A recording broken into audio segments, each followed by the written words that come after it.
हो गया। और हेलो नमस्कार मित्रों, स्वागत है आपका अपने यूट्यूब चैनल क्रिएट पाठशाला में। मित्रों, जैसा कि आप लोगों के लिए पता होगा, हमारे चैनल पर प्रतिदिन एसएससी एमटीएस की कक्षाएं चलाई जा रही हैं, जिसमें मैं आप लोगों के लिए हिस्ट्री पढ़ा रहा हूं। बाकी गुरुवचन सर के द्वारा आप लोगों के लिए पॉलिटी पढ़ाई जा रही है।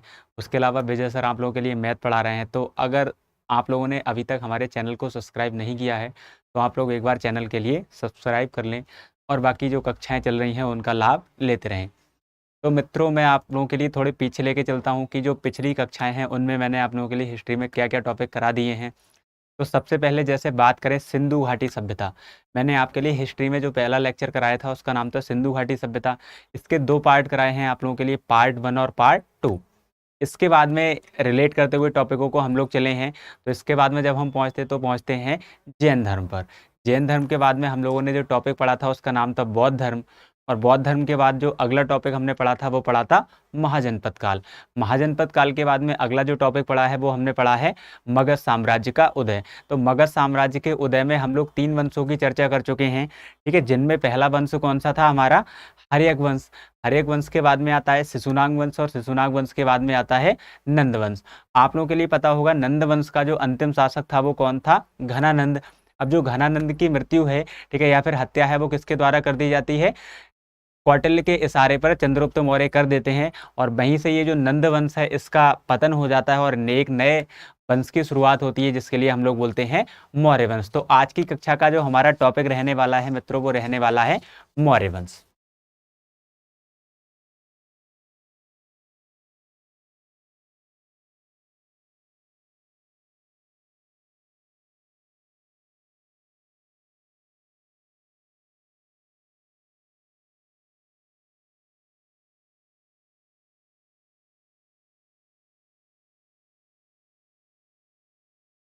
तो मित्रों, सबसे पहले आपका प्रश्न यही रहेगा कि जैसे मैंने आप लोगों के लिए बताया कि जब मैंने आप लोगों के लिए पढ़ाया था महाजनपद काल, तो आपका प्रश्न ये बनता था कि जो महाजनपद काल है इसके बारे में हमें हिस्ट्री में जानकारी कहाँ से प्राप्त होती है।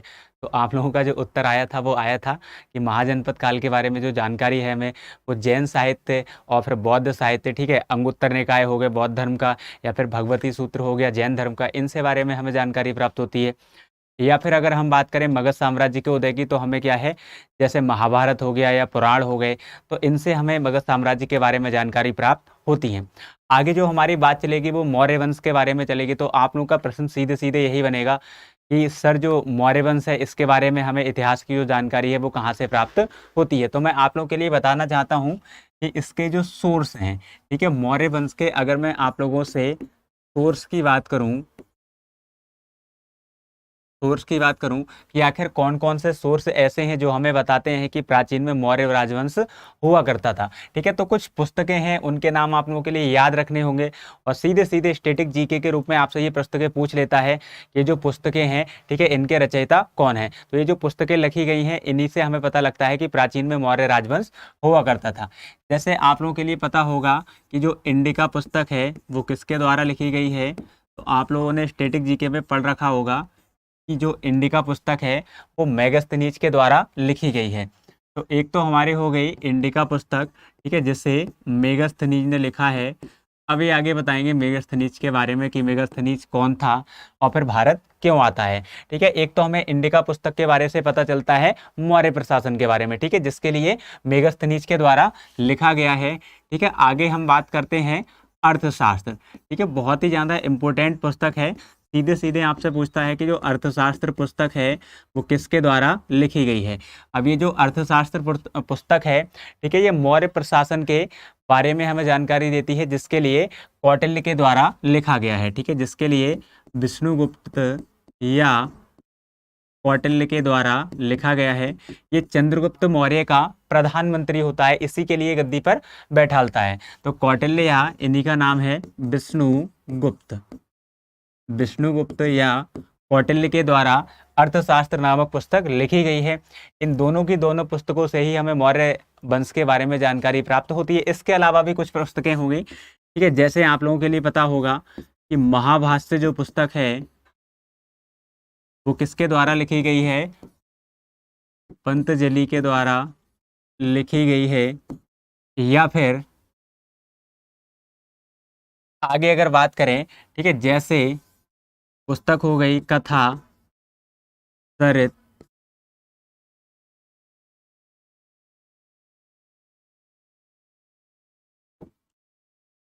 कथा सरित सागर।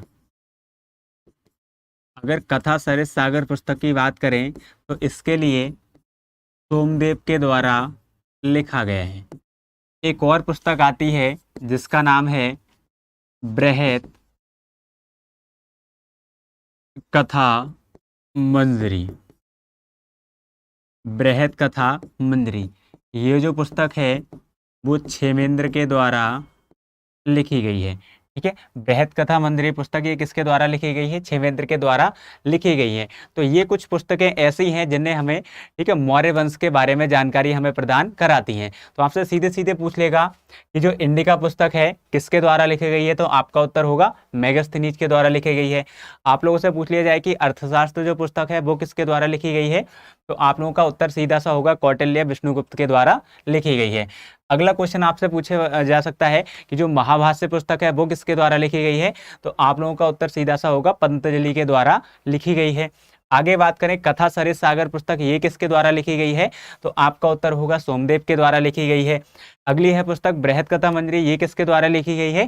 क्षेमेंद्र ने इसके लिए लिखा है।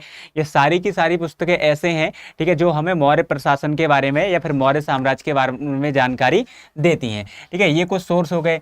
इसके अलावा भी अगर हम बात करें, जैसे हमारे यहाँ पर, ठीक है, जैसे अगर हम लोग बात करें हमारे यहाँ पर अगर महाकाव्य की बात करें तो रामायण हो गया, महाभारत हो गया, ये हमारे क्या हैं? ग्रंथ हैं। ऐसे ही अगर श्रीलंका की बात करें तो श्रीलंका में भी दो ग्रंथ हैं, एक का नाम है दीपवंश, एक का नाम है महावंश। तो श्रीलंका के जो ग्रंथ हैं दीपवंश और महावंश, इनसे भी हमें किसकी जानकारी प्राप्त होती है? मौर्य वंश के बारे में जानकारी प्राप्त होती है। ठीक है, तो और अगर स्रोत की बात करें तो श्रीलंका के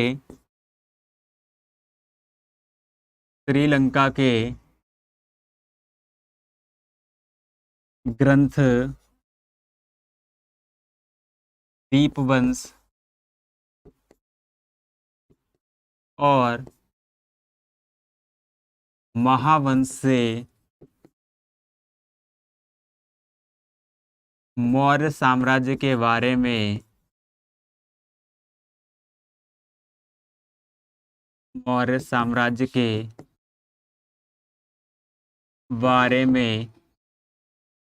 जानकारी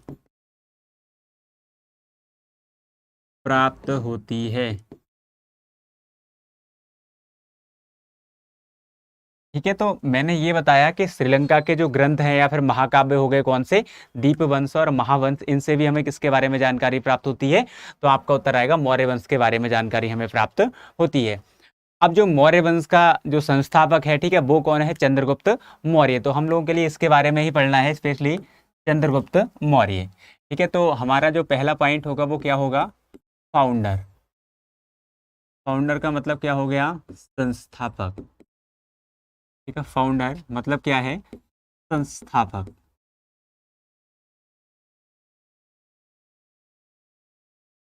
आपका उत्तर क्या आएगा अगर आपसे पूछ लिया जाए कि जो मौर्य वंश है इसका संस्थापक कौन था, तो आप लोगों का उत्तर आएगा चंद्रगुप्त मौर्य।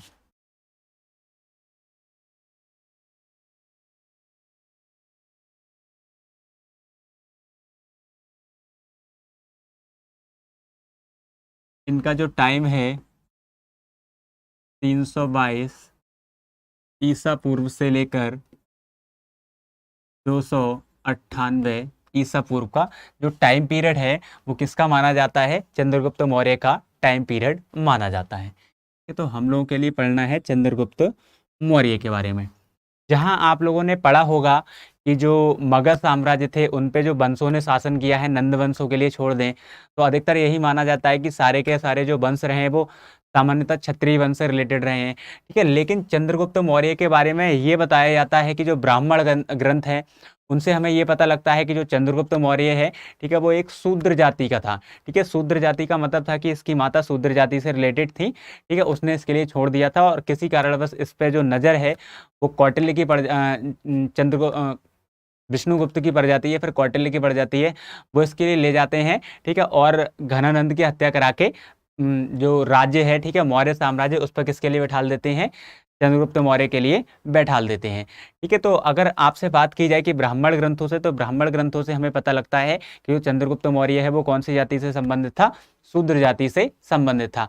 लेकिन वहीं अगर हम बात करें बौद्ध ग्रंथों की, तो जो बौद्ध ग्रंथ है वो हमें बताते हैं कि जो चंद्रगुप्त मौर्य था, ठीक है, वो क्या था, नेपाल के तराई क्षेत्र में रहता था। तराई क्षेत्र में ये जो मौर्य जनजाति हुआ करती थी या फिर मौर्य जाति हुआ करती थी, ये सामान्यतः क्षत्रिय जाति के लोग हुआ करते थे। वहाँ पे जो मौर्य वंश हुआ करता था वो क्षत्रिय से रिलेटेड था। तो उनका मानना ये है बौद्ध धर्म का कि जो चंद्रगुप्त मौर्य था वो कौन सा था, क्षत्रिय वंश से रिलेटेड था। बाकी अगर बात की जाए कि विदेशी इतिहासकारों की, तो जो विदेशी इतिहासकार हैं वो ऐसा मानते हैं कि जो चंद्रगुप्त मौर्य है, ठीक है, वो वैश्य जाति का था। तो हम लोगों की जो बात है वो चंद्रगुप्त मौर्य से स्टार्ट हो रही है। तो आप लोगों के लिए सबसे पहले ध्यान रखना है कि जो चंद्रगुप्त मौर्य है, ठीक है, ये क्या करता है कि 305 ईस्वी ईसा पूर्व, ठीक है, 305 ईसा पूर्व की बात है, इसका युद्ध होता है सेल्यूकस निकेटर के साथ में। ठीक है, सेल्यूकस निकेटर क्या है, सीरिया का शासक है। ठीक है, सीरिया का शासक है सेल्यूकस निकेटर, इसके साथ में इसका युद्ध होता है चंद्रगुप्त मौर्य का। अब जब चंद्रगुप्त मौर्य का युद्ध होता है तो चंद्रगुप्त मौर्य के पास में विशाल सेना है, विशाल सेना से ले जाकर वो क्या करते हैं, जो सेल्यूकस निकेटर है उसके लिए पराजित कर देते हैं। अब जब सेल्यूकस निकेटर के लिए पराजित कर देते हैं तो उनके लिए अगर अपनी स्थिति सुधारनी है तो स्थिति सुधारने के लिए वो क्या करते हैं कि जो सेल्यूकस निकेटर हैं वो अपनी पुत्री हेलना या फिर चेलना का विवाह किसके साथ में कर देते हैं, चंद्रगुप्त मौर्य के साथ में कर देते हैं। अब जब चंद्रगुप्त मौर्य के साथ में विवाह कर देते हैं तो सीधी सी बात है दहेज देंगे। तो जब दहेज देते हैं तो दहेज के रूप में क्या करते हैं, 4 प्रांत हुआ करते थे जिनकी वर्तमान में स्थिति अफगानिस्तान है, जैसे एरिया हो गया, अराकोसिया हो गया, जेड्रोसिया हो गया और पेरीपनसदाई। ठीक है, ये 4 क्षेत्रों के लिए वो कहाँ किसके लिए दान में दे देता है, चंद्रगुप्त मौर्य के लिए दान में दे देता है।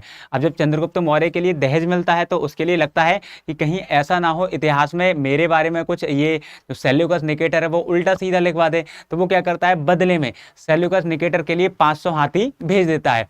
अब जब सेल्यूकस निकेटर के पास में क्या है, 500 हाथी पहुंच जाते हैं तो उन्हें भी लगता है कि मुझे भी बदले में कुछ ना कुछ भेजना चाहिए। तो वो क्या करते हैं, अपने दरबार से, ठीक है, एक लेखक होता है जिसका नाम है मेगस्थनीज, तो मेगस्थनीज के लिए किसके दरबार में भेज देते हैं, चंद्रगुप्त मौर्य के दरबार में भेज देते हैं।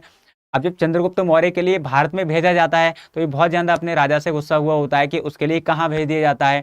तो जब वो मेगस्थनीज इंडिका नामक पुस्तक लिखता है तो उसमें भारत के बारे में कुछ वो गंदी बातें भी लिख देता है। गंदी बातें कौन सी, जैसे लिख देता है कि भारतीय कैसे हैं, अनपढ़ हैं। ठीक है, भारतीय क्या है, अनपढ़ हैं, इन्हें पढ़ना लिखना नहीं आता है। तो अगर आपसे बात की जाए कि 305 ईसा पूर्व में, ठीक है, इसका युद्ध कहाँ किसके साथ में हुआ था, सेल्यूकस निकेटर, सेल्यूकस निकेटर के साथ युद्ध। और इस युद्ध में क्या होता है कि जो सेल्यूकस निकेटर होता है इसकी पराजय होती है। सेल्यूकस निकेटर की इस युद्ध में पराजय होती है। हारने के बाद में क्या होता है कि जो सेल्यूकस निकेटर होता है, ठीक है, वो अपनी पुत्री, ठीक है, हेलना या चेलना, एक ही नाम है, ठीक है, कहीं कहीं हेलना लिखा हुआ मिलता है, कहीं कहीं चेलना। ठीक है, हेलना या चेलना का जो विवाह है वो किसके साथ में करा देता है, चंद्रगुप्त मौर्य के साथ में करा देता है। और साथ में जो चंद्रगुप्त मौर्य हैं इनके लिए दहेज के रूप में 4 प्रांत मिल जाते हैं। ठीक है, दहेज के रूप में कितने प्रांत मिल जाते हैं, 4 प्रांत मिलते हैं। और ये जो 4 प्रांत हैं वो कौन कौन से हैं, ठीक है, अगर इनकी बात की जाए तो पहला हो गया एरिया, दूसरा अराकोसिया,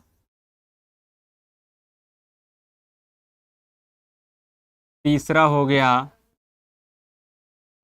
जेड्रोसिया, चौथा हो गया पेरी पनसदाई। अगर वर्तमान में स्थिति की बात करें तो ये जो चारों के चारों हिस्से हैं वो कहाँ पड़ते हैं, अफगानिस्तान में पड़ते हैं।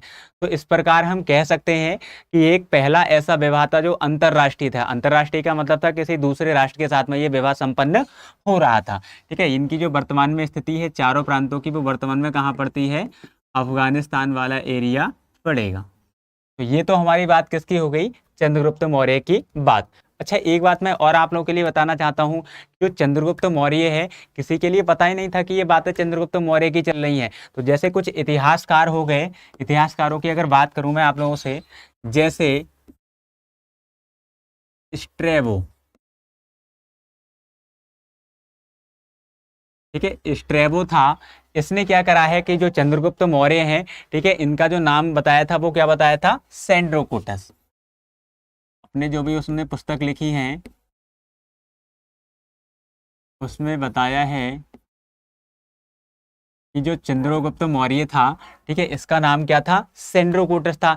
और इसी बात की जो पुष्टि है वो किसके द्वारा की गई है, विलियम जोन्स के द्वारा, विलियम जोन्स के द्वारा, विलियम जोन्स के द्वारा, ठीक है, इस बात की पुष्टि की गई है। तो आपसे सीधे सीधे प्रश्न ये पूछेगा कि जो चंद्रगुप्त मौर्य था वही कौन था, सेंड्रोकुटस था, सेंड्रोकुटस की उपाधि है, ठीक है। इस बात का सबसे पहले पता किसने लगाया है, तो आपका उत्तर होगा सर विलियम जोन्स। ये सर विलियम जोन्स वही है जो 1784 ईस्वी में, ठीक है, कोलकाता में एशियाटिक सोसाइटी की क्या करते हैं, स्थापना करते हैं। इन्हीं ने सबसे पहले, ठीक है, जो चंद्रगुप्त मौर्य है इसके लिए किसके रूप में पहचाना था, सेंड्रोकुटस के रूप में पहचाना था, ठीक है। आगे हम लोग अगर बात करें प्लूटार्क की, ठीक है, एक इतिहासकार रहे हैं प्लूटार्क, जिन्होंने चंद्रगुप्त मौर्य के लिए एंड्रोकुटस नाम से पहचाना है, एंड्रोकुटस नाम बताया है, ठीक है। स्ट्रेबो की बात करें तो स्ट्रेबो ने सेंड्रोकुटस बताया है और प्लूटार्क ने क्या बताया है, एंड्रोकुटस नाम बताया है। तो ये दोनों के दोनों जो नाम है वो किसके नाम है, लिहाजा चंद्रगुप्त मौर्य के नाम रहे होंगे। अब आपके लिए पता है कि सन 300 ईसा पूर्व के आसपास क्या होता है कि जो मगध साम्राज्य है वहाँ पर बहुत ज़्यादा अकाल पड़ता है। जब बहुत ज़्यादा अकाल पड़ता है, ठीक है, तो चंद्रगुप्त मौर्य क्या करते हैं, अपने जो प्रजा होती है उससे कहते हैं कि सारे लोग कहाँ चलें, तो जो श्रवणबेलगोला कर्नाटका है, ठीक है, वहाँ पर चंद्रगिरी की पहाड़ियों पर चलें, ठीक है। वहाँ पर चलने के लिए कहते हैं तो कुछ लोग तो वहीं पर रुक जाते हैं और कुछ लोग इनके साथ में चले जाते हैं। तो जो जैन गुरु होते हैं, ठीक है, जिनका नाम है भद्रबाहु, उनसे दीक्षा लेकर वो कहाँ के लिए चला जाता है, चंद्रगिरी पहाड़ियों कर्नाटका में चला जाता है और वहीं पर जाकर वो क्या कर लेता है, संलेखना कर लेता है। अब आपके मन में एक प्रश्न ये आएगा कि सर संलेखना और संथरा का मतलब क्या होता है।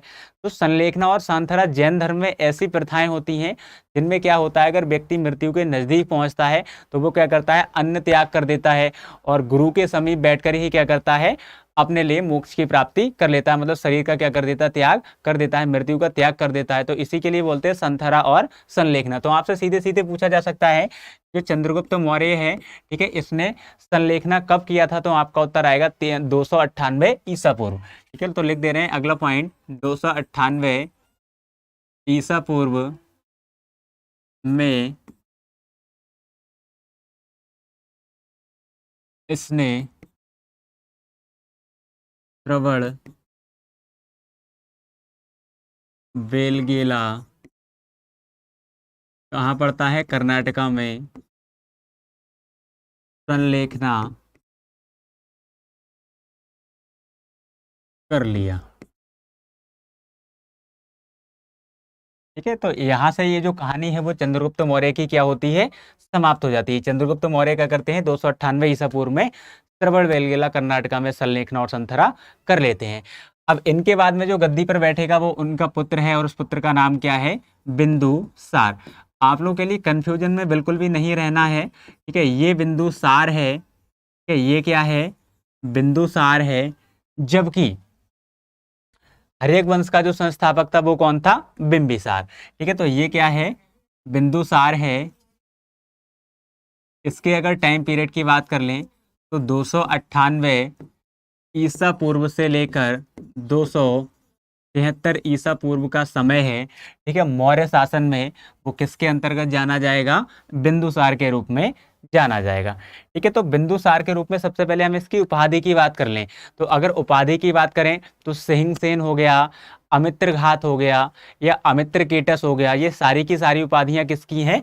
ये सारी की सारी उपाधियां बिंदुसार की कहलाती हैं। अमित्र केटस या अमित्र घात का मतलब होता है शत्रुओं का विनाश करने वाला। जो बिंदुसार था इसने अपने साम्राज्य के लिए बहुत बढ़ाया था, चारों दिशाओं में लेकर चला गया था, अर्थात ये क्या करता, शत्रुओं का विनाश करता था। इसीलिए इसके लिए लोग क्या करते थे, इतिहासकारों ने संज्ञा किसकी दी है?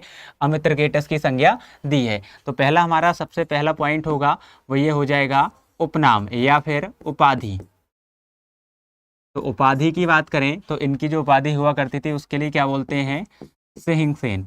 अब आपसे पूछ ले कि इसकी जो उपाधि है सिंहसेन, वो हमें कहाँ से पता लगती है? तो जैन साहित्य से पता लगता है कि इसका एक उपनाम, ठीक है, सिंहसेन भी हुआ करता था। ठीक है, बाकी अगर बात करें तो अमित्र केटस या अमित्र केटस या अमित्र घात, ठीक है, ये भी किसकी उपाधियां थी? तो ये भी हमारे बिंदुसार की उपाधियां थी। अमित्र केटस या अमित्र घात का आपसे मतलब पूछ ले तो इसका मतलब क्या हो जाएगा? शत्रुओं का विनाश करने वाला। ऐसा व्यक्ति जो शत्रुओं का विनाश करता हो उसके लिए क्या कहा गया है? बिंदुसार के रूप में अमित्र केटस या अमित्र घात की संज्ञा दी गई है। चलिए आगे बढ़ते हैं अगले पॉइंट की ओर। ठीक है, अब आप लोगों के लिए पता होगा कि जो सेल्यूकस निकेटर था इसका युद्ध 305 ईसा पूर्व में किसके साथ में हुआ था? चंद्रगुप्त मौर्य के साथ में हुआ था। जब इन दोनों का आपस में युद्ध होता है तो हारने के बाद में क्या करते हैं कि जो सेल्यूकस निकेटर है वो अपनी पुत्री का विवाह कर देता है किसके साथ में? चंद्रगुप्त मौर्य के साथ में। अब जब चंद्रगुप्त मौर्य की मृत्यु हो जाती है तो उसका पुत्र जब बिंदुसार गद्दी पर बैठता है तो ये पुनः आक्रमण किस पर करता है? ठीक है, सेल्यूकस निकेटर का जो साम्राज्य होता है सीरिया, वहीं पर आक्रमण कर देता है। तो उस समय उसका जो पुत्र हुआ करता था, ठीक है, शासन करता था, ठीक है, उसका पुत्र शासन करता था, तो उसके ऊपर जब ये आक्रमण कर देता है तो आक्रमण करने के बाद में क्या होता है कि जब बात आती है कि नीति करनी है, ठीक है, नीति करनी है, तो ये क्या कहता है कि जो सेल्यूकस निकेटर था, ठीक है, उसके पुत्र का नाम था एंटीओकस, उससे कहता है कि मुझे तुम 3 चीजें दो। ठीक है, तो वो 3 चीजें कौन कौन सी मांगता है? एक तो मांगता है सूखी अंजीर, ठीक है, दूसरी मांगता है मीठी मदरा और तीसरा मांगता है दार्शनिक। तो इनमें से जो एंटीओकस होता है वो इनकी 2 मांगे तो पूरी कर देता है लेकिन दार्शनिक के लिए नहीं भेजता है।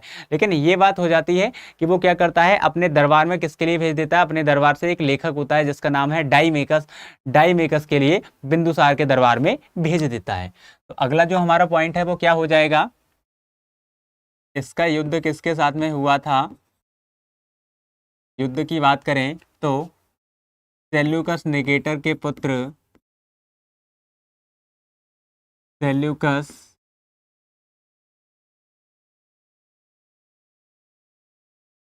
निकेटर के पुत्र, सेल्यूकस निकेटर के पुत्र, ठीक है, जिसका नाम क्या था? एंटीयोकस, एंटीयोकस के साथ में। ठीक है, अब इसमें जब एंटीयोकस पराजित होता है तो पराजित होने के बाद में, ठीक है, जब मांग की बात चलती है कि क्या क्या मांगा जाएगा, ठीक है, तो मांगने की जब बात चलती है तो ये जो बिंदुसार है, ठीक है, वो क्या करता है? 3 चीजें मांगता है। कितनी चीजें मांगता है? 3 चीजें मांगता है। अब ये 3 चीजें कौन कौन सी थी? ठीक है, लिख देंगे तो युद्ध के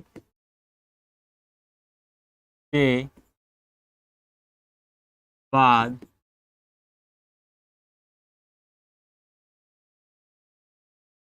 बिंदुसार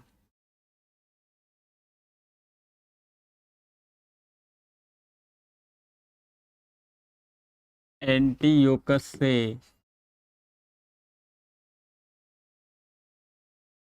3 चीजें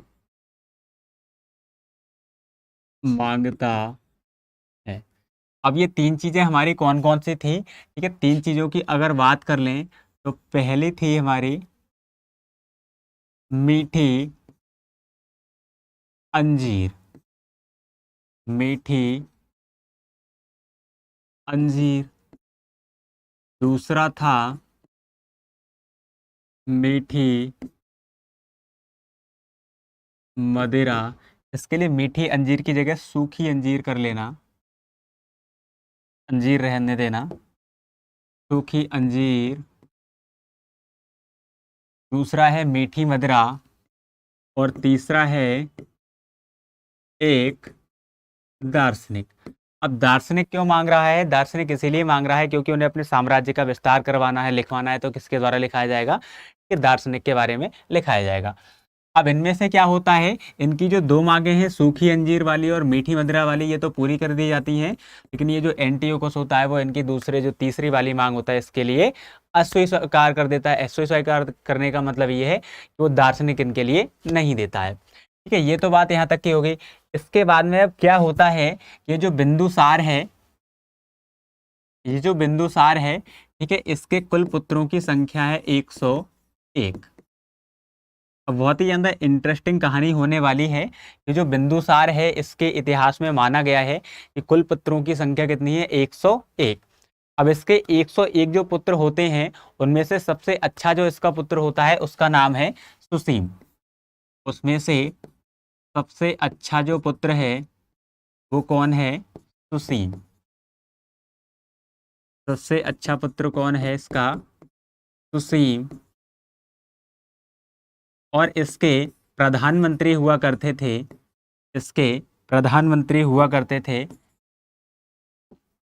प्रधानमंत्री हुआ करते थे राधा गुप्त।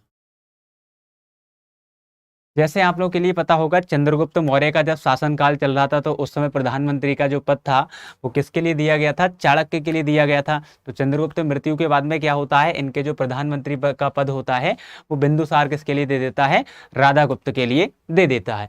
अब इसके कितने पुत्र थे? 100 पुत्र थे। 100 पुत्रों में से सबसे जो अच्छा पुत्र था इसका वो कौन था? सुसीम। 101 में से सबसे अच्छा पुत्र कौन सा हो गया? सुसीम हो गया। अब क्या होता है कि एक बार बिंदुसार अपने प्रधानमंत्री राधा गुप्त से कहता है कि मैं ये चाहता हूं कि मेरे जो 101 पुत्र हैं, इनमें से मैं क्या करूं, अपने 100 पुत्रों में से 100 पुत्रों के लिए मैं बुलाऊं, और 100 पुत्रों में से क्या है, जो भी अच्छा कार्य करेगा, ठीक है, उसके लिए मैं क्या बना दूंगा? राजा घोषित कर दूंगा। ठीक है, 100 पुत्रों की मैं बात क्यों कर रहा हूं? क्योंकि 101 पुत्र तो इसके थे, तो जिसमें से क्या थे, वो 100 के लिए तो अपना पुत्र मानता था, बल्कि एक के लिए अपना पुत्र नहीं मानता था। अब वो एक के लिए पुत्र क्यों नहीं मानता था? तो एक के लिए पुत्र इसीलिए नहीं मानता था क्योंकि उसकी जो त्वचा थी वो ऐसी थी जैसे सड़ी हुई मछली। ठीक है, मछली सड़ जाती इस प्रकार की उसकी त्वचा थी, देखने में बहुत ही ज्यादा कुरूप लगता था वो लड़का, तो इसीलिए वो उसके लिए अपना लड़का नहीं मानता था। तो क्या होता है कि जो राधा गुप्त होते हैं वो एक आयोजन कराते हैं जिसमें क्या है, बहुत सारी प्रतियोगिताएं होती हैं, जैसे घुड़सवारी हो गई या फिर तलवारबाजी होगी, तो बहुत प्रकार की ये जो क्या कहते हैं इनके लिए, ठीक है, प्रतियोगिताएं हैं। ठीक है, ये आयोजित कराई जा रही हैं किसके द्वारा? राधा गुप्त के द्वारा आयोजित कराई जा रही हैं। तो इनमें क्या होता है कि जो बिंदुसार है उसके 100 पुत्र पहुंचते हैं। ठीक है, 100 पुत्र पहुंचते हैं क्योंकि 101 में जो कुरूप लड़का है, ठीक है, उसके लिए तो इन्वाइट ही नहीं किया जाता है। तो एक देखते हैं कि जो राधा गुप्त हैं जब वो हाथी से आ रहे हैं तो देखते हैं कि 100 के 100 उनके पुत्र पहुंच चुके हैं। बाकी जो 101वें नंबर का पुत्र होता है, बहुत ही अंदर कुरूप व्यक्ति, कुरूप लड़का होता है, वो भी जाता है। तो राधा गुप्त उससे पूछते हैं, अरे तुम कहाँ जा रहे हो? तो कहता है कि मेरे पिताजी एक भव्य आयोजन करा रहे हैं जिसमें क्या है, प्रतियोगिताएं चल रही हैं। अब इसमें ये देखा जाएगा कि जो भी अच्छा लड़ेगा या फिर अच्छा कार्य करेगा उसके लिए राजा बना दिया जाएगा। तो राधा गुप्त उस लड़के के लिए बैठा लेते हैं हाथी पर और एंट्री मारते हैं। एंट्री मारते तो देखते हैं कि सारे जो उसके लड़के थे 100, वो किससे जाते हैं? पैदल जाते हैं। जबकि जो 101 में जो बच्चा है वो किसके द्वारा जाता है? राधा गुप्त के साथ में हाथी से जाता है। अब क्या होती है, प्रतियोगिता चलती है, प्रतियोगिता में ये काफ़ी अच्छा करता है। अब जब दोपहर का समय होता है, खाने का समय होता है, तो सारे लोग खाने में क्या होते हैं कि जो सारे इसके 100 लड़के होते हैं वो तो चले जाते हैं महल में। अब महल में पहुंच गए तो वो राजा महाराजाओं की तरह खाना खाएंगे, चांदी की चम्मचों या फिर सोने की थालियों में खाना खाते हैं। लेकिन यही जो 101 में जो कुरूप बच्चा होता है वो वहीं पर रुका रहता है, और वहीं पर रुका रहने के बाद में क्या करता है, जो सैनिक हुआ करते थे उनसे पूछता है कि आपने खाना खाया या नहीं खाया। तो ये देखकर, ठीक है, ये जो राधा गुप्त थे वो समझ गए कि भविष्य में अगला जो मौर्य वंश का शासक बनेगा वो कौन बनेगा? यही कुरूप लड़का बनेगा। इसके बाद में क्या होता है कि राजा के लिए लगने लगता है कि अरे तुम इसके लिए कहाँ ले आए, ये बहुत ज़्यादा कुरूप लड़का था। अब इस प्रकार से ये चलता रहता है। एक बार क्या होता है, ये जो कुरूप लड़का होता है इससे आसपास के कोई ये कह देते हैं कि तू बहुत ही ज़्यादा बदसूरत है, तेरी शक्ल बहुत ज़्यादा बुरी है, बहुत ज़्यादा तू कमज़ोर है, मछली जैसी तो उसमें दुर्गंध आती है, फिर देखने में लगता है। तो वो क्या करता है, जंगल में ले जाकर उसके कम से कम 50 टुकड़े करता है। उसी समय क्या होता है कि जिस समय ये जो बिंदुसार राजा है, तो उस समय तक्षशिला में लोग विद्रोह कर देते हैं। किसके खिलाफ विद्रोह कर देते हैं? तो बिंदुसार के खिलाफ विद्रोह कर देते हैं।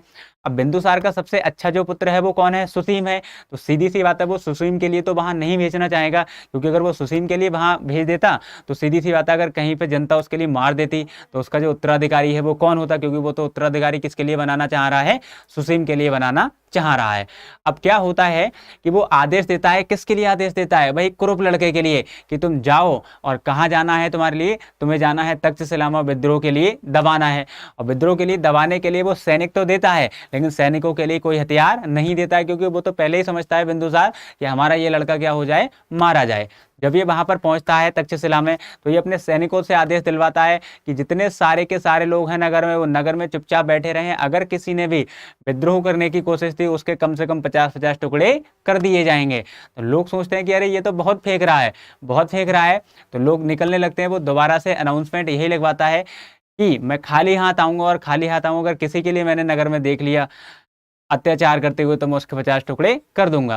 तो जब एंट्री होती है राजा की, ठीक है, यही इसकी जो कुरूप लड़का होता है, इसकी जब एंट्री होती है तो लोग देखते हैं, अरे ये तो वास्तव में खाली हाथ आ रहा है, इसका मतलब ये बहुत ही ज्यादा शक्तिशाली होगा। तो इसका जो विद्रोह होता है वो वहीं पर दमन हो जाता है। जब विद्रोह का दमन हो जाता है, तो ये जब वापस आता है मगध साम्राज्य में, अब मगध साम्राज्य में जब ये वापस आता है, तो ये जो बिंदुसार हैं इसके लिए कहाँ भेज देते हैं? उज्जैन में भेज देते हैं, और कहते हैं कि तुम उज्जैन का कार्यभार अब संभालो। तो उज्जैन का कार्यभार किसके लिए दे दिया जाता है? ये कुरूप जो लड़का उसके लिए दे दिया जाता है। तो उधर क्या होता है, सुसीम के राज तिलक की तैयारी चल रही होती है। उसी समय दोबारा से क्या होता है, तक्षशिला वाले जो हैं वो दोबारा से आक्रमण कर देते हैं। तक्षशिला वाले जब दोबारा से क्या करते हैं, राजा के खिलाफ विद्रोह छेड़ देते हैं। तो राजा ऑर्डर देता है, किसके लिए? राजा ऑर्डर देता है कि ये जो सुसीम है, ठीक है, सुसीम के लिए ऑर्डर देता है कि ये जो बेकार वाला लड़का है, ठीक है, इसके लिए आप वहीं रहने दो, बाकी जो सुसीम है आप कहाँ चले जाओ? तक्षशिला में जाओ और विद्रोह के लिए दबा कराओ। तो जब तक्षशिला वो पहुंचता है सुसीम विद्रोह के लिए दबाने के लिए, उसी समय बिंदुसार की तबीयत खराब हो जाती है। अब बिंदुसार की जब तबीयत खराब होती है, तो बिंदुसार अपने मंत्री राधागुप्त से ये कहते हैं कि तुम क्या करो कि सुसीम के लिए मेरे पास बुला लो, मैं उसके लिए राजा बनाऊंगा, क्योंकि मेरी तबीयत बिगड़ रही है, पता नहीं किस समय मेरी मृत्यु हो जाए। ठीक है, बाकी ये जो सुसीम है उसके लिए कहाँ भेज दो? आप तक्षशिला में भेज दो। लेकिन राधागुप्त उल्टा कर देते हैं। उल्टा वो क्या करते हैं कि जो सुसीम होता है उसके लिए नहीं बुलाते हैं, बल्कि किसके लिए बुला लेते हैं? उज्जैन वाले लड़के के लिए बुला लेते हैं, और कहते हैं कि तुम्हारे पिताजी ने तुम्हारे लिए बुलाया है। ठीक है, जब वो अपने पिताजी के पास में आता है, ठीक है, तब जब बिंदुसार है उसके लिए देखता है, तो देखने के बाद में कहता है कि अरे ये कौन आ गया? राधागुप्त, तुमने मेरे साथ क्या किया है? धोखा किया है। तो वो जब अपने पिताजी के चरण स्पर्श करता है, वो तो देखने में इतना बदसूरत है कि उसके पिता एकदम चौंक जाते, कहते अरे तू कैसे? तो वो क्या करता है, अपने पिता के जो सर होता है उससे मुकुट लेता है और अपने सिर पर लगा लेता है। ठीक है, ये देखकर जो बिंदुसार है वो क्या हो जाते हैं? मृत्यु हो जाती है। बिंदुसार की जब मृत्यु हो जाती है, ये बात जब सुसीम के लिए पता लगती है, तो सुसीम दौड़ा हुआ चला आता है। दौड़ा हुआ जब चला आता है, तो क्या होता है कि इसी समय जो कुरूप नाम का लड़का है वो क्या करता है, अपने बाप के सामने मुकुट पहनकर कहता है कि आज से मैं देवान प्रिय या प्रियदर्शी अशोक, ठीक है, इस साम्राज्य का क्या बन जाऊंगा? शासक। तो ये जो कुरूप लड़का था वो कौन था? अशोक। तो हमें किसके बारे में पढ़ना है? अशोक के बारे में पढ़ना है।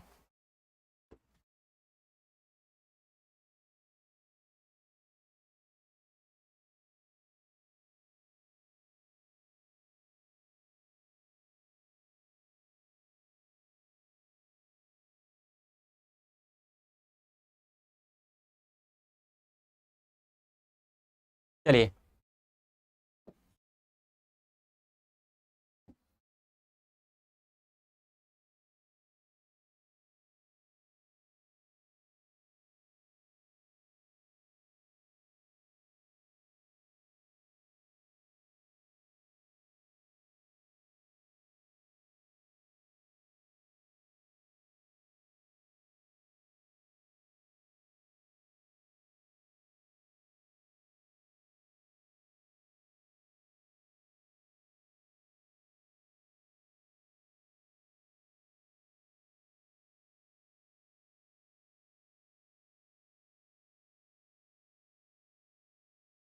चलिए, आप लोगों की संख्या काफी कम है।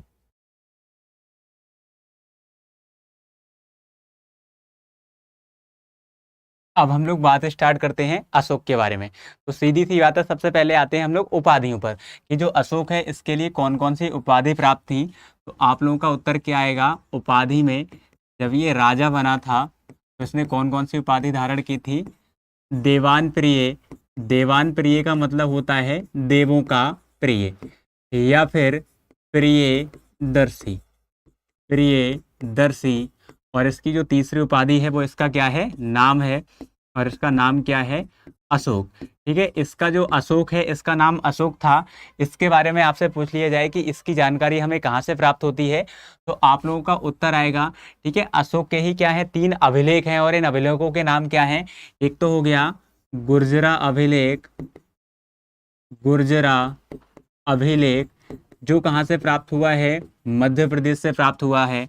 दूसरे वाले अभिलेख की अगर बात करें तो ये है मास्की अभिलेख, ये हमारे लिए कर्नाटका से प्राप्त हुआ है। तीसरे अगर इसके अभिलेख की बात करें तो ये है नेत्यूर अभिलेख, नेत्यूर अभिलेख, ये हमें कहाँ से प्राप्त हुआ है, आंध्र प्रदेश से प्राप्त हुआ है। तो गुर्जरा, मास्की और जो नेत्यूर अभिलेख हैं इनसे हमें पता लगता है कि जो देवान प्रिय या फिर प्रियदर्शी हैं ये किसके नाम है, अशोक के ही उपनाम है। अब क्या होता है, जब अशोक शासन पर गद्दी पर बैठता है तो सबसे पहले वो क्या करता है, अपने 99 भाई की क्या कर 98 भाई की क्या कर देता है, हत्या कर देता है। ठीक है, अपने जब भाइयों की हत्या कर देता है तो उसका एक भाई बचता है जिसका नाम क्या है, सुसीम। ठीक है, सुसीम क्या होता है, जब वापस आता है तक्षशिला से तो वो कहता है राधा गुप्त से कि राधा गुप्त आज तुम मेरे हाथों से मरोगे क्योंकि तुमने मेरे साथ क्या है, धोखा किया है। अब राधा गुप्त कहते हैं तुम्हारे साथ मैंने धोखा नहीं किया है, तुम्हारे साथ किसने धोखा किया है, तुम्हारे भाई ने, और उस भाई का नाम क्या है, अशोक, उसने धोखा किया है। तो कहता है कहाँ है वो, तो वो कहते हैं जाओ महल के दूसरे छोर पर वो तुम्हारा क्या कर रहा है, इंतजार कर रहा है। तो महल के दूसरे वाले छोर पर एक तरफ क्या है, अशोक खड़ा हुआ है, दूसरी साइड में जो सुसीम है वो पूरी सेना लेकर तैयार है। अब वो सुसीम कहता है अशोक से कि अशोक आज मैं तुझे मार डालूंगा। बाकी ये जो अशोक है वो कहते हैं कि तुम आओ तो अंदर से ही, आज तुम्हारा खात्मा हम कर देंगे। तो जैसे ही वो अपनी सेना लेकर आगे के लिए बढ़ते हैं तो अशोक क्या करता है, चालाकी से एक गड्ढा बनाता है, गड्ढे के ऊपर मिट्टी टाइप की डलवा देता है, और जैसे ही उनकी सेना उसमें क्या करती है, प्रवेश करती है तो नीचे गड्ढे में गिरती है और गड्ढे में क्या डाल दिया जाता है, कोयला डाल दिया जाता है। तो अशोक अपनी मसाल लेकर जाता है, उस गड्ढे में डाल देता है। इससे क्या होते हैं, आधे से ज़्यादा सैनिक और जो सुसीम होता है वो वहीं पर जलकर मर जाते हैं, और कुछ जो सैनिक बचते हैं वो अशोक के सामने क्या कर देते हैं, सरेंडर कर देते हैं और अशोक की सेना में शामिल हो जाते हैं। अशोक के बारे में बात हो गई है तो ठीक है, अशोक। अब बात करते हैं अशोक की शादियों के बारे में। ठीक है, कि अशोक की जो पत्नी थी इनके नाम क्या थे। तो अशोक की जो पत्नियां हुआ करती थी, अशोक की जो पत्नी हुआ करती थी इसका नाम था देवी। ठीक है, अशोक की पत्नी का नाम क्या था, देवी। अब देवी से इनके लिए 2 संतानें उत्पन्न हुई थी, एक का नाम क्या था, महेंद्र, दूसरे का नाम क्या था, संघमित्रा। ठीक है, महेंद्र और संघमित्रा, महेंद्र और संघमित्रा, इनकी 2 संतानें थी।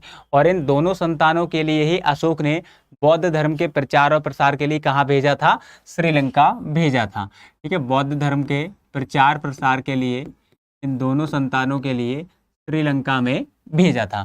ठीक है, आगे की अगर बात करें, ठीक है, इनकी एक और पत्नी थी जिसका नाम था क्या, कारुबाकी।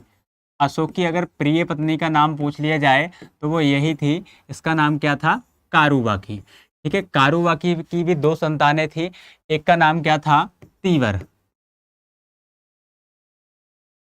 ये कौन था, इनका पुत्र था। बाकी एक अगर इसकी संतान की बात करें,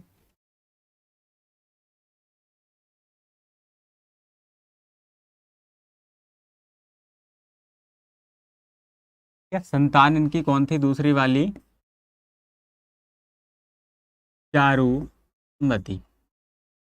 अब ये चारुमती जो इनकी संतान है, पुत्री है, इसके लिए बौद्ध धर्म के प्रचार प्रसार के लिए ये भेजते हैं नेपाल में, बौद्ध धर्म के प्रचार प्रसार के लिए नेपाल में भेजते हैं।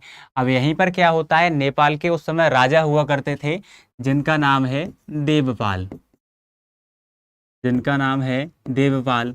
अब देवपाल से क्या होता है, चारुमती और देवपाल के बीच में प्रेम संबंध हो जाता है। इसके बाद में ये जो चारुमती हैं वो देवपाल से विवाह कर लेती हैं। अब जब नेपाल के राजा से चारुमती ने विवाह कर लिया है, जब राजा ने विवाह कर लिया, इसका मतलब राजा ने कौन सा धर्म स्वीकार कर लिया, बौद्ध धर्म स्वीकार कर लिया। इसका मतलब ये है कि वहाँ की जो जनता है वो तो ऑलरेडी कौन सा धर्म स्वीकार कर लेगी, बौद्ध धर्म के लिए स्वीकार कर लेगी। आगे की अगर बात करें तो क्या होता है कि 261 ईसा पूर्व की बात है, 261 ईसा पूर्व की बात है। 261 ईसा पूर्व में क्या होता है कि जो कलिंग राज्य होता है, ठीक है, कलिंग राज्य उस समय काय के लिए फेमस होता है, बहुत ज़्यादा हाथियों के लिए फेमस होता है, ठीक है, हाथियों के लिए फेमस होता है। तो वो क्या करते हैं, कलिंग से हाथी लाने के लिए सोचते हैं। तो कहते हैं कि अपने सैनिकों से कि तुम्हें कलिंग पर क्या करना है, आक्रमण करना है। अब लेकिन सैनिक हैं वो क्या करेंगे, राजा से कारण तो पूछेंगे कि अगर वहाँ के जो शासक है वो पूछते हैं कि तुम हम पर आक्रमण क्यों कर रहे हो, तो वो बताते हैं कि अगर वहाँ के राजा अगर आपसे पूछे कि तुम इस पर हम पर आक्रमण क्यों कर रहे हो, तो कह देना कि तुम्हारे यहाँ के कुछ लुटेरे ऐसे हैं जो हमारे यहाँ से चोरी करके भाग गए हैं और हीरे जवाहरात लेकर छिप गए हैं। तो उनकी अशोक की सेना जाती है और जाने के बाद में क्या होता है, वहाँ पर आक्रमण कर देती है। अब वहाँ पर जब आक्रमण कर देती है तो आक्रमण करने के बाद में क्या होता है, बहुत ज़्यादा लोगों की मृत्यु होती है, लगभग 1 लाख लोगों की मृत्यु हो जाती है और 1.5 लाख के करीब में लोग घायल हो जाते हैं। जब इस प्रकार की घटना होती है, अशोक जब वहाँ पहुँचता है, अशोक जब उनके लिए देखता है तो अशोक का दिल पिघल जाता है, ठीक है, द्रव उठता है और द्रवित होने के बाद में वो क्या करता है, भैरी घोष से धम्म नीति के लिए अपना लेता है। ठीक है, भैरी घोष का मतलब क्या होता है, भैरी घोष का मतलब होता है कि ये जो युद्ध वाली प्रणाली है इसके लिए अंत कर रहा है, और धम्म नीति का मतलब है अब वो धार्मिक नीति के लिए स्वीकार कर लेगा, तो स्वीकार कर लेता है। ठीक है, और यहीं पर क्या होता है, ठीक है, कलिंग युद्ध की ही बात करें, कलिंग युद्ध की ही बात करें तो कलिंग युद्ध से जब ये वापस लौटते हैं तो उनके लिए एक बौद्ध भिक्षु मिलते हैं जिनका नाम क्या है, उपगुप्त। ठीक है, राधा गुप्त कौन थे, बिंदुसार के प्रधानमंत्री। ठीक है, इनके लिए कौन मिलते हैं, बौद्ध धर्म के बौद्ध गुरु मिलते हैं, उपगुप्त। तो इन्हीं से क्या करते हैं, ये दीक्षा लेकर बौद्ध धर्म के लिए क्या कर लेते हैं, स्वीकार कर लेते हैं। ठीक है, बौद्ध धर्म के लिए स्वीकार कर लेते हैं और लिहाजा अब जो अशोक हैं वो युद्ध वाली कंडीशन है उसके लिए त्याग कर देते हैं। ठीक है, आगे हम लोग बढ़ते हैं, अशोक के बारे में कुछ और जानकारियां हैं। ठीक है, अशोक के बारे में अगर कुछ और जानकारियों की आपसे बात की जाए कि जो अशोक हैं, ठीक है, अशोक के क्या है, कुछ हमारे लिए अभिलेख मिले हैं। अशोक के कुछ क्या मिले हैं, अभिलेख मिले हैं। और अशोक के जो अभिलेख हैं वो सामान्यतः, ठीक है, ब्राह्मी या प्राकृत भाषा में लिखे गए हैं। अशोक के जितने भी अभिलेख हैं वो कौन सी, ब्राह्मी या फिर प्राकृत भाषा में लिखे गए हैं। लेकिन ठीक है, दो इसके अपवाद हैं, एक है सहवाजगढ़ी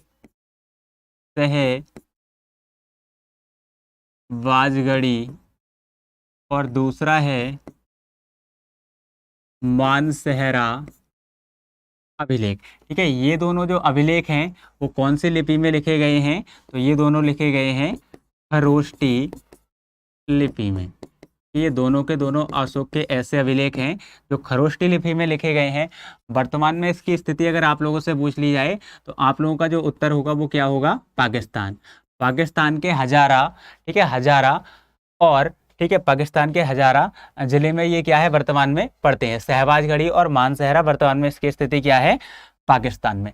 आगे अगर बात की जाए तो अशोक ने क्या करा था, ठीक है, कुछ शिलालेख मतलब अभिलेख लिखवाए हैं जिनमें अगर बात की जाए, ठीक है, जिनमें अगर आपसे बात की जाए बृहद शिलालेखों की, बृहद शिलालेख की, तो इनकी संख्या कितनी है, 14 है। अगर आप लोगों से बात की जाए लघु शिलालेख की, छोटे शिलालेखों की, तो इनकी संख्या कितनी है, 13 है। ठीक है, बाकी अगर स्तंभ लेख की बात की जाए आपसे, स्तंभ लेख, तो स्तंभ लेख की कुल संख्या कितनी है, 7 है। अगर आपसे पूछा जाए कि अशोक ने लघु स्तंभ लेख कितने लिखवाए हैं, स्तंभ लेख, तो आप लोगों का उत्तर रहेगा 6।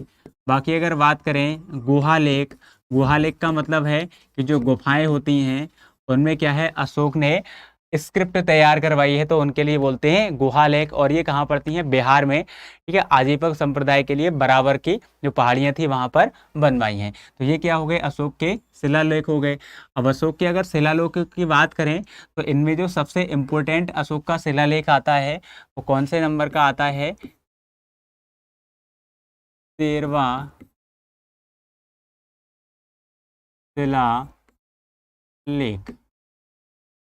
अशोक का ये जो 13वां शिलालेख है, इससे हमें किसके बारे में जानकारी प्राप्त होती है, तो अशोक का जो 13वें नंबर का शिलालेख है ये हमें किसके बारे में जानकारी देता है, कलिंग युद्ध के बारे में जानकारी प्रदान करता है। तो सबसे ज़्यादा इम्पोर्टेंट यही है कि आपसे सीधे सीधे पूछा जाएगा कि अशोक के किस अभिलेख से पता चलता है कलिंग युद्ध के बारे में। तो आप लोगों का उत्तर क्या होगा, ठीक है, 13वां शिलालेख। कलिंग युद्ध के बारे में जो हमें जानकारी है वो कौन से अभिलेख से प्राप्त होती है, 13वें शिलालेख से प्राप्त होती है। ऐसे ही अगर आपसे बात की जाए पहले वाले शिलालेख से, ठीक है, पहला वाला शिलालेख, तो इससे हमें किसके बारे में पता लगता है, पशु बलि की निंदा। इसका मतलब ये है कि अशोक ने सीधे सीधे कह दिया कि मेरे राज्य में जानवरों की, मतलब जो पशु हैं उनकी बलि क्या है, निंदनीय है, नहीं दी जा सकती है। दूसरे वाले अगर शिलालेख की बात करें तो दूसरे नंबर का जो शिलालेख है इसमें बताया गया है कि मेरे यहाँ पर मनुष्य हैं या फिर पशु हैं वो दोनों के दोनों क्या हैं, समान हैं, तो इनका क्या है, उपचार किया जा सकता है। ऐसे ही अशोक का जो 7वें नंबर का शिलालेख है, 7वां जो शिलालेख है,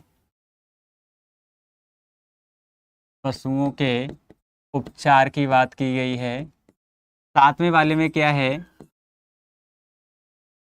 बौद्ध धर्म की यात्रा। अशोक ने बौद्ध धर्म की जो यात्रा की है इसके बारे में जो हमें उल्लेख मिलता है अशोक के, वो कौन से वाले अभिलेख से मिलता है, तो 7वें वाले शिलालेख से हमारे लिए मिलता है। ठीक है, ये क्या हो गई, मौर्य वंश से रिलेटेड कुछ जानकारियां थी जो मैंने आप लोगों के साथ में क्या है, साझा की हैं। तो इसके बाद में क्या है,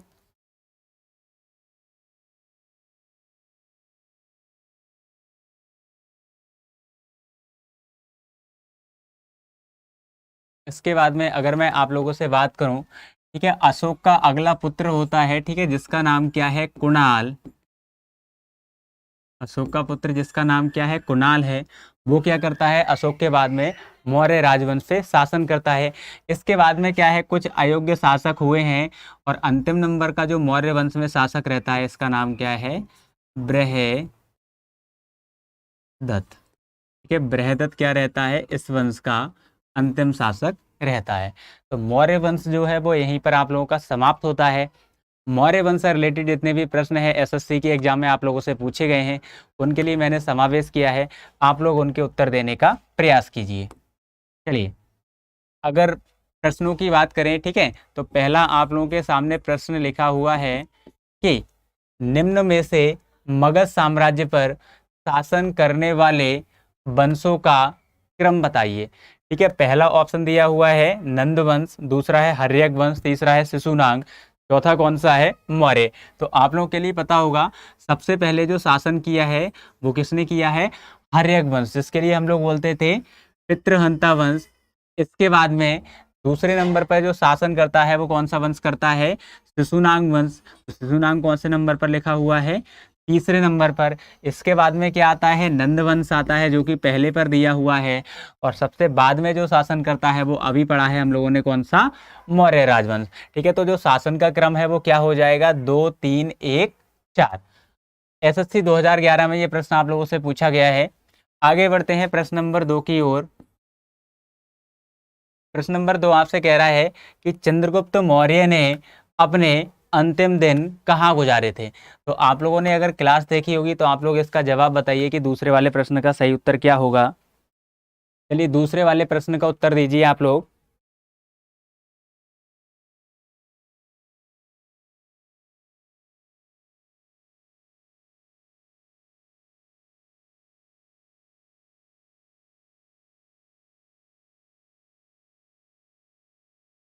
किसी का भी उत्तर अभी नहीं आया है।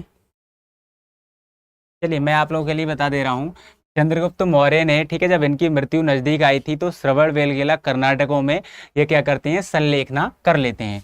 आप लोगों का जो उत्तर होगा वो क्या होगा, श्रवण बेलगेला कर्नाटका। ठीक है, श्रवण बेलगेला कर्नाटका में ये क्या करते हैं, संलेखना कर लेते हैं। आगे बढ़ते हैं प्रश्न नंबर 3 की ओर। एसएससी 2014 में पूछा गया है। ठीक है, प्रश्न नंबर 3 की ओर चलते हैं।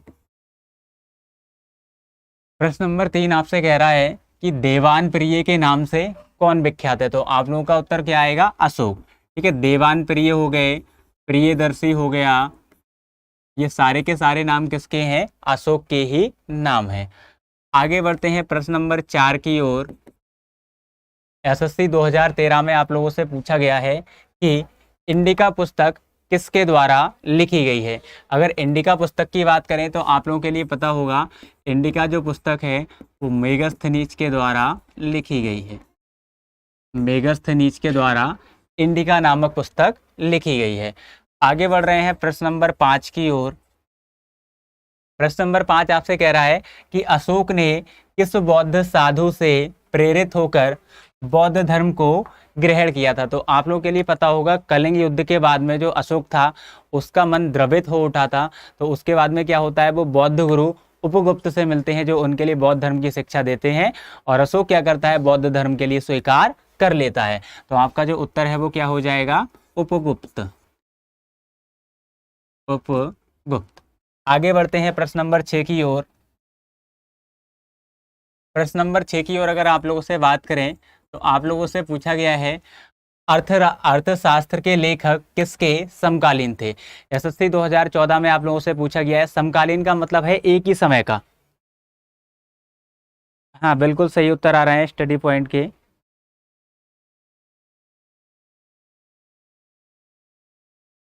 हाँ, आगे बात कर रहे हैं, अर्थशास्त्र के लेखक किसके समकालीन हैं। रंजीत साहू कह रहे हैं सर आधे क्लास से जुड़े हैं। चलो कोई बात नहीं है, जिसके लिए अच्छा लग रहा है वो क्लास से जुड़े, और अगर अच्छा नहीं लग रहा है तो ना जुड़े। आपसे क्वेश्चन कह रहा है कि अर्थशास्त्र के लेखक किसके समकालीन थे। तो आप लोगों के लिए पता होगा कि अर्थशास्त्र पुस्तक है वो किसके द्वारा लिखी गई है, कौटिल्य के द्वारा। कौटिल्य के द्वारा लिखी गई है।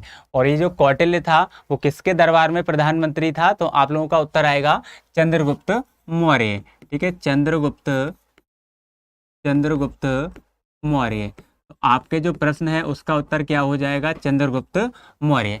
अर्थशास्त्र जो पुस्तक है वो कौटिल्य के द्वारा लिखी गई है, और ये किसके समकालीन थे, चंद्रगुप्त मौर्य के समकालीन थे।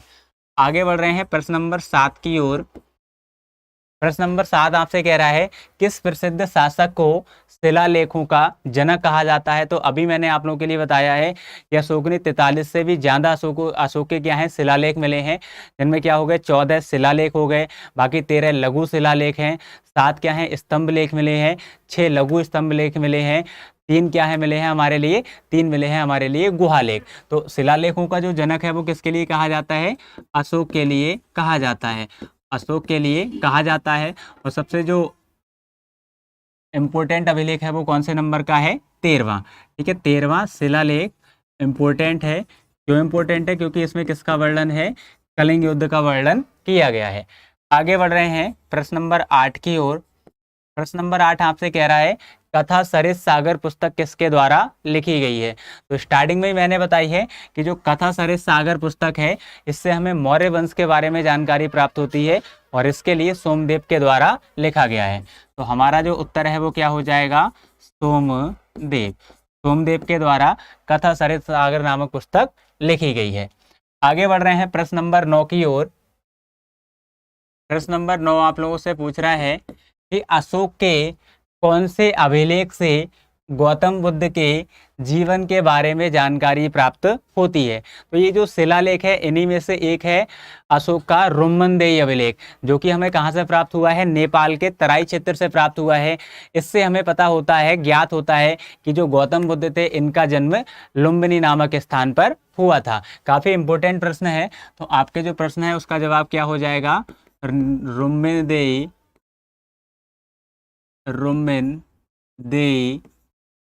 अभिलेख।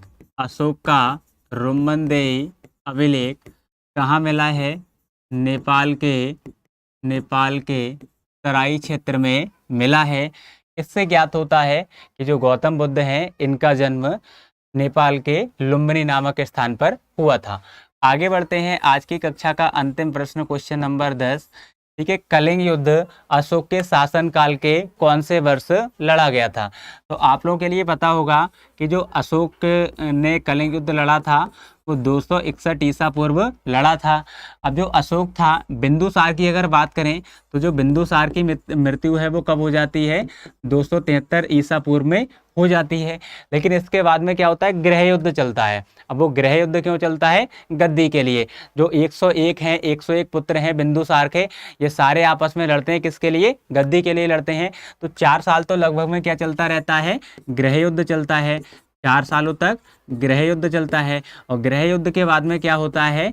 269 ईसा पूर्व में, ठीक है, 269 ईसा पूर्व में जो अशोक होता है वो राजगद्दी पर बैठता है। तो 269, ठीक है। इसके बाद में क्या है? 8 सालें और हो गई।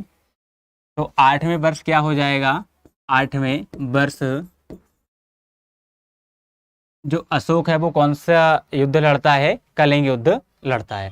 तो मित्रों, आज की जो कक्षा है वो यहीं पर समाप्त होती है। आप लोगों के मैं एक बार कमेंट चेक कर लेता हूँ।